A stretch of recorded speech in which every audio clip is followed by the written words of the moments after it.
सस्ते नशे आणि इद्रे चाळे एवढे करता येतात ना मला, ज्याची काही हद्दच नाही. बट कामाची गोष्टी ना मी वेळेवर विसरूनच जातो. जसं की यार, मला किती महिन्यापासून ना स्वतःसाठी एक चांगला ट्रिमर घ्यायचा होता आणि आज माझ्या लक्षात ते येत आहे. म्हणजे विचार करा यार, त्यासाठीच बाहेर निघालेलो आहे. आणि निघता बरोबर ना जॉडीला कॉल केला, म्हटलं येऊन जा. गोड्या उर्फ जॉडी असं नाव आहे ते. एकटं जायला ना फार कंटाळा येत होता, म्हणून याला कॉल केला. म्हटलं तू फ्री असशील तर माझ्यासोबत चल, तुझाही टाइमपास होऊन जाईल, माझाही टाइमपास होऊन जाईल. आणि मेन ना आम्हाला जायचं होतं दगडूशेठ जवळ.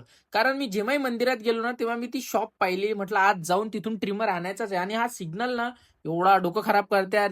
जेव्हा पण मी येतो ना, तेव्हा सिग्नल माझ्या वेळेसच बंद राहते. पूर्ण 100 सेकंद तिथे टाइमपास करून फायनली आलोय आम्ही इथे.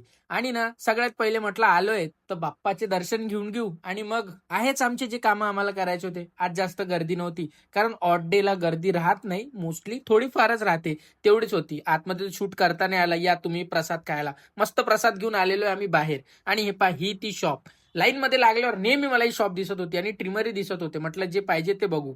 यार इथे एक सीन झाला. मला जो पाहिजे होता ना, तो 7,000चा आहे.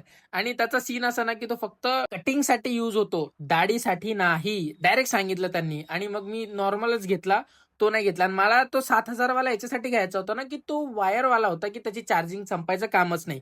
कारण यार हे बॅटरीवाले मी यूज केलेले, म्हणजे चार्जिंगवाले यूज केलेले, हे अर्ध्या याच्यातच संपून जातात. म्हणून डोकं खराब होते. म्हटलं जाऊ द्या, आता निघालोय घरी जाण्यासाठी. आणि येता बरोबर मस्त गार गार उसाचा रस घेतलाय. म्हटलं थंड करूया डोकं थोडं. आणि निघालो गोड्याला घरी गोड्याला नाही, सॉरी, जॉड्याला घरी सोडायला. याला घरी सोडू आणि आम्ही येऊ आणि ट्रिमरची टेस्टिंग करू घरी जाऊन.